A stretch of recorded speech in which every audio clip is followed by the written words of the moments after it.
નમસ્કાર મિત્રો, કેમ છો? જો આજે ગુજરાત સાહિત્ય અકાદમીના આંગણે બહુ આનંદનો ઉત્સવ છે. એનું કારણ કવિ અમારા આંગણે આવ્યા છે. કવિ રાજેશ વ્યાસ મિસ્કિન આજે ગુજરાત સાહિત્ય અકાદમીની મુલાકાતે આવ્યા.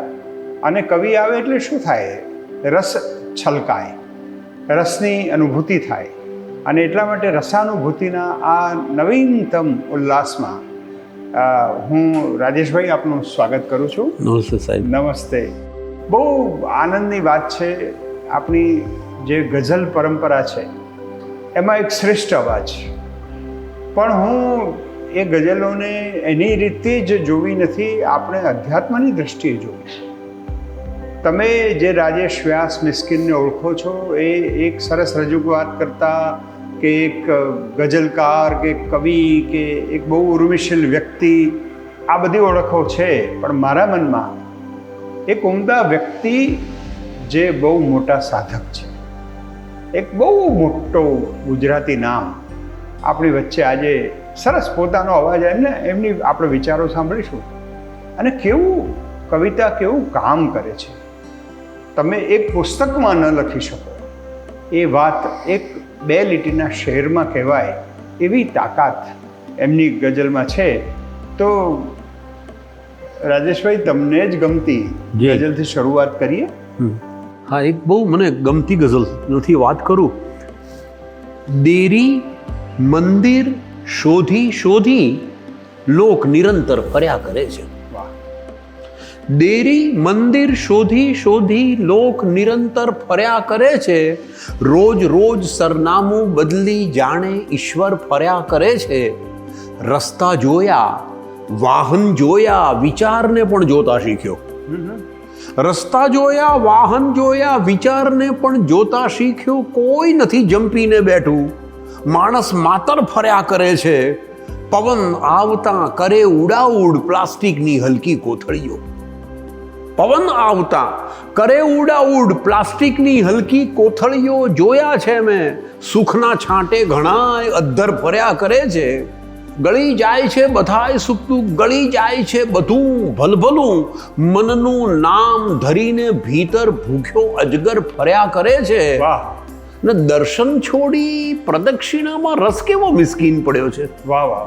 દર્શન છોડી પ્રદક્ષિણામાં રસ કેવો મિસ્કીન પડ્યો છે. ભીતર પ્રવેશવાને બદલે ચક્કર ચક્કર ફર્યા કરે છે. દેરી મંદિર શોધી શોધી લોક નિરંતર ફર્યા કરે છે. રોજ રોજ સરનામું બદલી જાણે ઈશ્વર ફર્યા કરે છે. ગુડ. આ એક કેવું, આમ તમે આધુનિક કવિતામાં જે વલણ જોવા મળે છે, અને ખાસ કરીને સાહેબ, હું તો ફિલોસોફીના આખા સ્ફિયરમાં આપણે જોઈએ તો અત્યારે રિલિજિયોસિટી, ધાર્મિકતા વધુ થાય છે. એટલે બધું ઉપર છલ્લું. જી. જર્મન ફિલોસોફર કાન્ટે એક સરસ વાત કહી છે કે we are deceived by the appearance of the good. કશુંક બહુ રૂપાળું દેખાય છે એટલે આપણે અંજાઈ જઈએ છીએ. અને જે કરવાનું છે, માણસે માણસની શોધ કરવાની છે, અંદર જવાનું છે, અને એ તો રહી જાય છે. અને એટલે સીધો ઘા કરે છે. જુઓ, આપણે નર્મદમાં જોયું કે સુધારાવાદી કવિઓ. આજે સુધારાવાદી કવિઓની કેમ જરૂર નથી? આપણે સુધરી ગયા છીએ. સુધારક યુગ હતો તો આ શું બગાડક યુગ છે? આપણે કશુંક તો ચિંતા કરવી જોઈએ. એટલે અમારો કવિ આ વાત લઈને આવે છે કે દેરી મંદિર શોધી શોધી. જો અહીંયા બે વખત ક્રિયા વપરાય છે, શોધી શોધી. માણસ બહુ રખડ્યા કરે છે, એને ક્યાંય શાંતિ નથી, કારણ કે તણાવ છે. એ તણાવની વર્ણન નથી કરવું. એટલે કવિએ બે વખત શોધી શોધી શબ્દ વાપર્યો.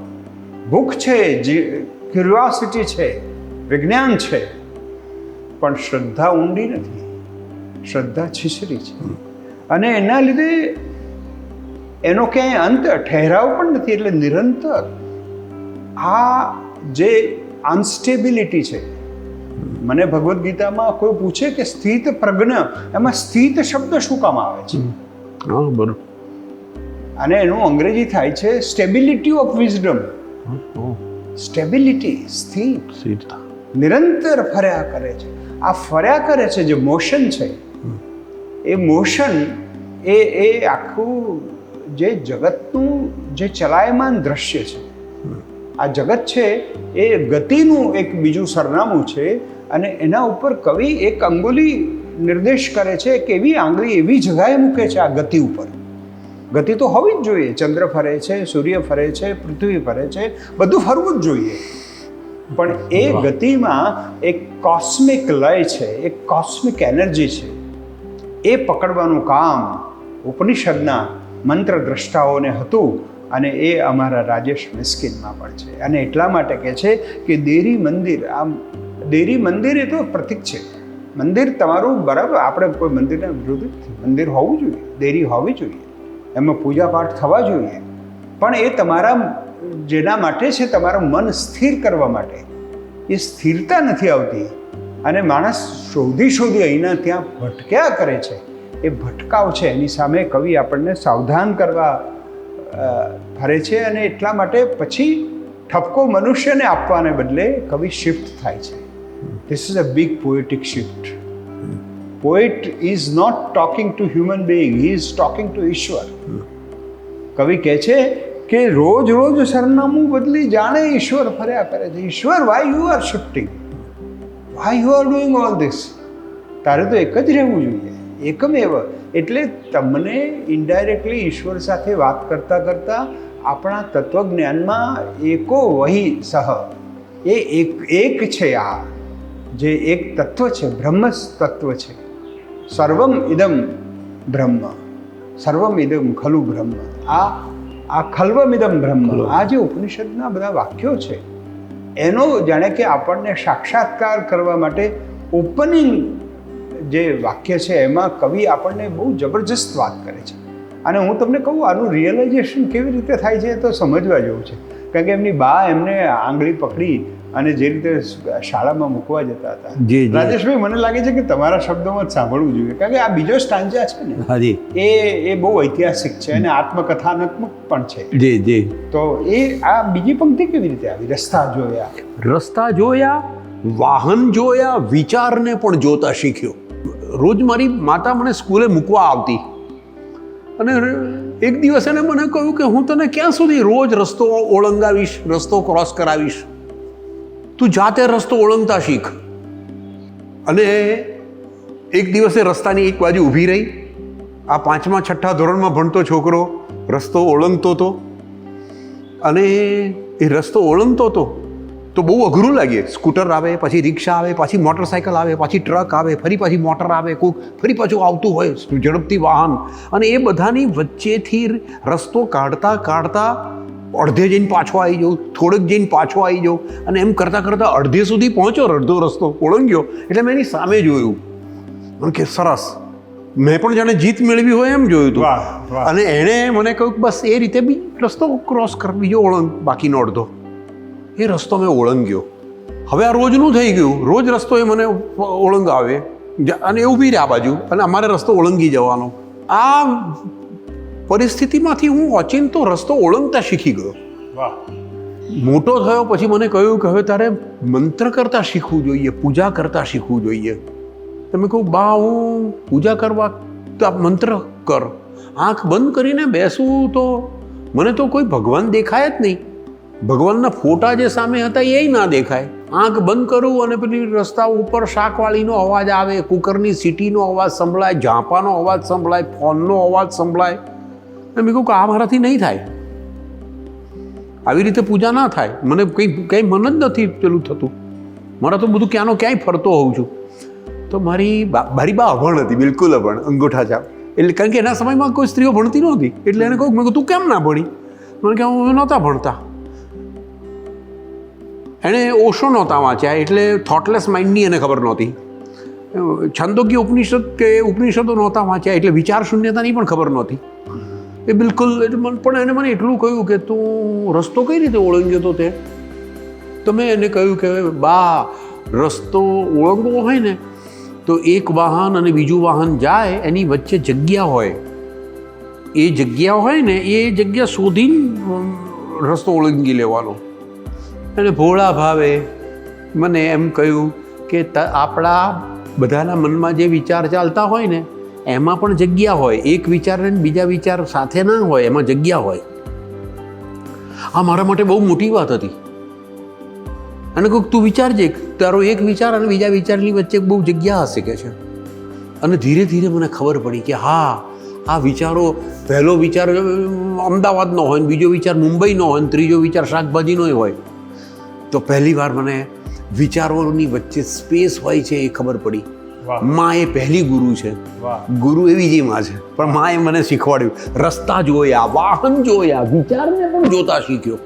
એ લાંબી ઘણા વર્ષો સુધી પ્રોસેસ ચાલી, પણ રસ્તા જોયા, વાહન જોયા, વિચારને પણ જોતા શીખ્યો. કોઈ નથી જંપીને બેઠું, બહારથી જંપી ગયા હોઈએ, પણ માણસ માત્ર ફર્યા કરે છે.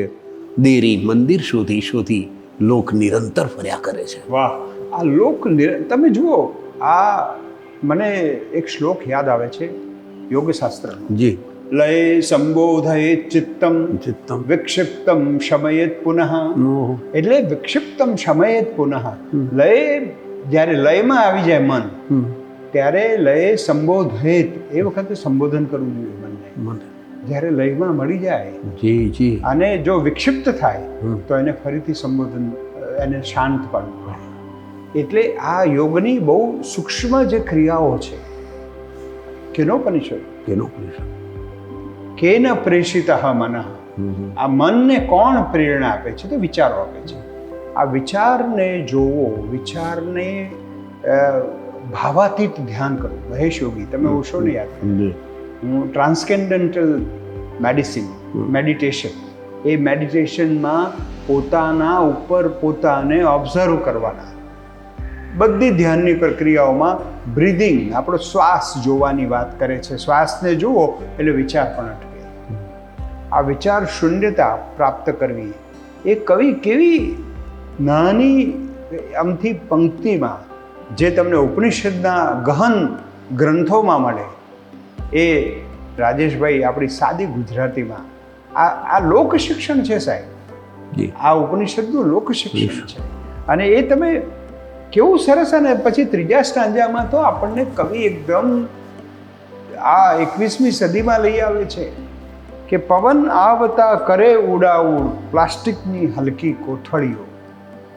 પ્લાસ્ટિક શબ્દ લાવીને ગજબ કરી દીધો તમે સાહેબ, કે પ્લાસ્ટિકની કોથળીઓ ઉડાઉડ કરે છે. એટલે તમે પર્યાવરણ વિશે પણ વાત કરી રહ્યા છો એમ આપણને લાગે, પણ કવિ છે, અમારો બહુ વાલા કવિ છે, એટલે બીજી પંક્તિમાં અપેક્ષા ભંગ કરે છે.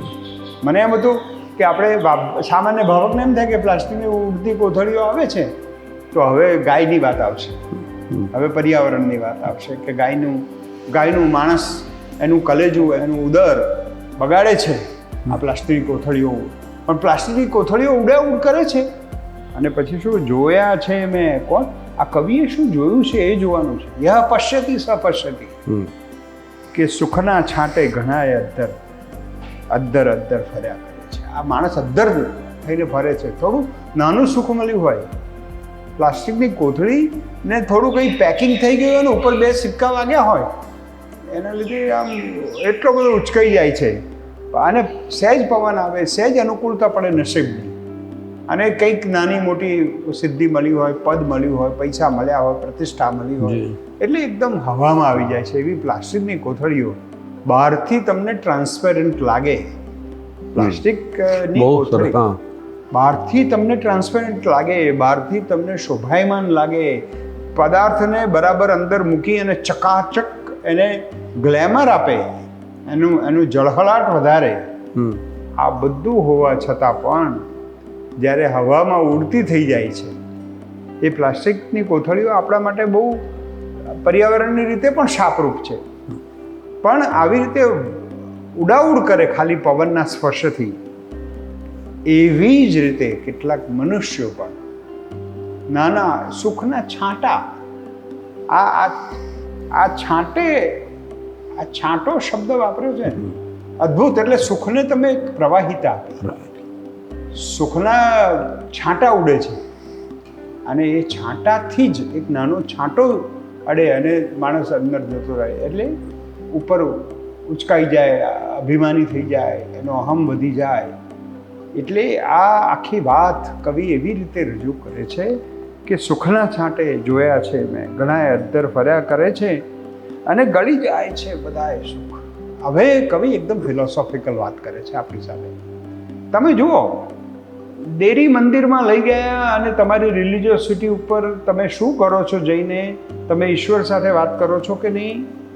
પછી મનને ઓબ્ઝર્વ કરો છો કે નહીં? એ વાત કરી. અને પછી એમ વિચાર્યું કે આજના સંસારમાં જે અભિમાન આવી જાય છે એ છોડીને પછીના, કારણ કે એને તો જે કહેવું છે એ તો તમને સંબોધન કરવું છે, તમારે સમજાવવું છે. એટલે ગળી જાય છે બધાએ સુખ દુઃખ, ગળી જાય છે બધું ભલું. આ જગત છે એ બહુ નાશવંત છે, કશું ટકતું નથી. શરીર પોતે જ ફોલેબલ છે, એક પછી એક બધું વિનાશકારી છે. એટલે મનનું નામ ધરીને ભીતર ભૂખ્યો અજગર ફર્યા કરે છે. આ અંદર જે અજગર છે એ અજગર ભૂખ્યો અજગર છે. આ ભૂખ્યા અજગર એટલે મનની વાત કવિ અજગરને લઈ આવે છે. અજગરની એ કલ્પન જ બહુ મોટું છે સાહેબ. અજગર તમને ખાઈ જાય આખા મનુષ્યને. સાપ તો કરડે, અજગર ગળી જાય. કારણ કે આગળ ગળી જાય એવો શબ્દ ક્રિયાપદ વાપર્યું છે. એટલે એ ક્રિયાપદ સાથે મેળ પાડવા માટે અહીંયા અજગર જ લાવવો પડે. અને એટલે એક આ કવિતાની પણ કેવી, જેને પરફેક્શન કહેવાય, કે બધું ગળી જાય છે, બધું ઓગળી જાય છે, બધું ચાલ્યું જાય છે, બધું કશું ટકતું નથી. જ્યાં આટલું બધું ચંચળતા છે ત્યાં મનનું નામ, એટલે આ મનઃ એવ મનુષ્યાણામ કારણમ બંધ મોક્ષયો. આ મનને, કોઈ મનને કશું કરતા નથી. એના ઉપર કવિનો બહુ મોટો કટાક્ષ છે. અને એટલા માટે છેલ્લે જાણે કે સારભૂત તત્વની વાત કરે છે કે દર્શન છોડી પ્રદક્ષિણામાં રસ કેવો મિસ્કીન પડ્યો છે. એટલે દર્શન અહીંયા બહુ મોટી વાત છે. દર્શન, વિઝ્યુલાઇઝેશન. આપણે શાસ્ત્રને પણ દર્શન કહીએ છીએ, કારણ કે શાસ્ત્ર આપણી બુદ્ધિને પ્રચોદિત કરે છે, આપણી બુદ્ધિને તૈયાર કરે છે. અંતઃકરણની શુદ્ધિ એવી થાય છે કે જેથી આપણે બ્રહ્મનો અણસાર ભણકાર પામી શકીએ છીએ. અને એ નહીં પામી શકીએ ત્યાં સુધી બધું ફિઝિકલ રહેશે, બધું ભૌતિક રીતે કર્યા કરશો, પૂજા પાઠ કર્યા કરશો, પણ ભીતર પ્રવેશવાને બદલે ચક્કર ફર્યા કરે છે. આ ભીતર પ્રવેશવાને બદલે આ બહુ, અહીંયા જુઓ, પેલું શોધી હતું, અહીંયા ચક્કર એટલે રિપીટેટિવ બધું કશું કર્યા કરે છે. અને ચક્કર આ શબ્દ આવ્યો એટલે એક પેલો ઘણીનો બળદ પણ આવે છે, ચકડોળ પણ આવે છે, અને ઇન્ડસ્ટ્રીયલ ઓટોમેશન ઉપર પણ કટાક્ષ છે કે ચક્કર છે, બધું રિપીટેટિવ છે. જે રિપીટેટિવ છે એમાં મિકેનિઝમ આવી જાય છે અને મનુષ્યનું જે કોન્શિયસ છે એ કોન્શિયસ પકડાતો નથી. એટલે ડેવિડ ચેમ્બર્સ આજનો બહુ મોટો ફિલોસોફર, એને hard questions of hard problems of કોન્શિયસનેસની અત્યારે ચર્ચા દુનિયામાં ચાલે છે. આર્ટિફિશિયલ ઇન્ટેલિજન્સના સામે પણ આ વાત ચાલી રહી છે. ત્યારે કવિ આપણને એમ કહે છે કે આ રિલિજિયોસિટીમાં તમે પ્રદક્ષિણા કરો, પણ ભાવ શું છે એ અગત્યનું છે. તમે તમારી જાતને ઈશ્વર સાથે જોડી શકો છો કે ખાલી ફિઝિકલી જ, મિકેનિકલી જ કરો છો. એટલે આજના યુગમાં એક સુધારક યુગનો અવાજ પણ સંભળાય છે મને. એટલે મિસ્કિન સાહેબ, મને એમ લાગે છે કે આ સાહિત્યમાં જે યુગો પાડ્યા, કે આ પંડિત યુગને, આ ગાંધી યુગને, આ બધા સામે મારે થોડો વાંધો લેવો છે. એટલા માટે કે નિરખને ગગનમાં કોણ ઘૂમી રહ્યું, આવું જ્યારે કહે છે, ગગનમાં કોણ ઘૂમી રહ્યું. અને અત્યારે હું આટલા બધા સેટેલાઇટ્સ જોઉં છું અને એસ્ટ્રોફિઝિક્સ વાંચું છું, ત્યારે મને એમ લાગે કે નરસિંહ તો અનુઆધુનિક યુગમાં જીવે છે. કારણ કે એલન મસ્ક જે વાત કરે છે માર્સ ઉપર જવાની, એની તો વાત, અને જે અવાજ સંભળાય છે એ અવાજ નરસિંહે સાંભળ્યો છે. તો નરસિંહને મારે અનુઆધુનિક નહીં કહેવું. તમે આ વાત કરો છો, તમે સુધારક યુગના નથી. બિલકુલ. તમે ઉપનિષદની વાત રમતા કરો છો, તમે પંડિત યુગના નથી. એટલે આ બધા કાળની ઓળખ માટે, ડેટ્સ માટે હશે, પણ કવિતાના તત્વને તો એક શાશ્વત સ્પર્શ હોવો. ઉત્તમ વાત. આહા, અદ્ભુત વાત છે. વોટર ટાઇટ કમ્પાર્ટમેન્ટ નથી. હા, એટલે અને શાશ્વત રવિન્દ્રનાથે કહ્યું કે શાશ્વતીના સ્પર્શવાળો શબ્દ જે હોય છે એ કવિતા છે. કવિતા. ઓ, તમે કોઈ આ એક યુગની વાત કરતા નથી, કોઈ એક ધર્મની વાત નથી કરતા, કોઈ એક દેરી કે એક મંદિરની વાત નથી કરતા. મનુષ્યની જે શાશ્વત મથામણ છે, અને અતિ આધુનિક યુગમાં જ્યારે સ્ટ્રેસ એ બહુ મોટી આપણી મથામણ અને આપણી ચિંતા વધતી જાય છે કે મનુષ્યનું મન એવું અળવિતરું થઈ ગયું છે. અને આ મોબાઈલ આવ્યા પછી કોઈને કોઈ ધ્યાન 45 સેકન્ડ કે 1 મિનિટ કે 2 મિનિટથી વધારે રહેતું નથી. એવામાં આ ચક્કર ફર્યા કરે છે. અને ઈશ્વર પણ કેટલે બધે ફર્યા કરે છે. એટલે જેને વિભૂતિ યોગ ના વાંચ્યો હોય એને તો બહુ તકલીફ પડે. એટલે તમારે ઈશ્વરને શોધવા માટે પણ ક્યાંક સ્થિરતા પ્રાપ્ત કરવી પડે, ઠહેરાવ પ્રાપ્ત કરવો પડે, સ્થિતપ્રજ્ઞતા પ્રાપ્ત કરવી પડે. એટલે મેં બહુ મારી કાવ્યની અલ્પમતિથી ના ના ભાગેશભાઈ, તમને સાંભળતા જઈએ. પ્લાસ્ટિકની પારદર્શકતાની વાત તો અદ્ભુત રીતે આવી ગઈ. જાણે ફરવાની જે ચક્કરવાળી વાત હતી એની અંદર યાંત્રિકતા પણ આવી ગઈ છે. એ આ અચાનક એટલે આપણને ખ્યાલ આવે છે કે ઉમાશંકરભાઈએ કહ્યું છે ને, સંવેદન, અનુસંવેદન અને સમસંવેદન એ ક્યારેક એટલે ભાવક ચિત્તમાંથી કેવી રીતે પ્રગટે, એના અભ્યાસુઓ પાસેથી કેવી રીતે પ્રગટે, એનો જ આને પરિચય થતો જાય. અને આપણે સહજ ભાવે જુઓ, કોઈ સ્ક્રિપ્ટ કંઈ બસ સહજ ચાલી રહ્યું છે. સહજ જ, અને સહજ રીતે જે પ્રગટે, સહજ આનંદ ભયો. અને કવિતામાંથી જે અર્થ હોય એ સહજ રીતે જ આવવો જોઈએ. આયાસથી કશું નહીં, પ્રયાસથી કશું નહીં. કારણ કે તમારી કવિતાઓ માણસને બહુ સ્વાભાવિક રીતે ઈશ્વરના શરણે જવા માટે, ઈશ્વરને સમજવા માટે, અને જે કર્મ અથવા ક્રિયા આપણને સંબોધી છે અથર્વવેદથી માંડીને, પુરાણોથી માંડીને, બધામાં એ બધી ક્રિયાઓ, બધી પૂજાઓ, પૂજાપાઠ બધામાં અંતઃકરણની શુદ્ધિ, એના માટેની તૈયારીઓ માટે છે. It prepares you for A ultimate moment. તમે એ ક્ષણની તૈયારીમાં બેઠા છો જેનાથી તમે પ્રાપ્ત કરી શકો ઈશ્વરનો અણસાર, ઈશ્વરનો ભણકાર. અને એ ઈશ્વરને પામવા માટેની તૈયારી કરવા માટે આપણા પાસે મંદિર, દેરી અને પ્રદક્ષિણા પણ છે. પ્રદક્ષિણામાં પણ એ ભાવ જ્યારે આવશે ત્યારે ધાર્મિકતાથી માણસ ગ્રેજ્યુએટ થઈને આધ્યાત્મિકતામાં પ્રવેશ કરશે. તમારો ખૂબ ખૂબ આભાર. જી સાહેબ, આપણે અહીં વિરામ લઈશું. Thank you.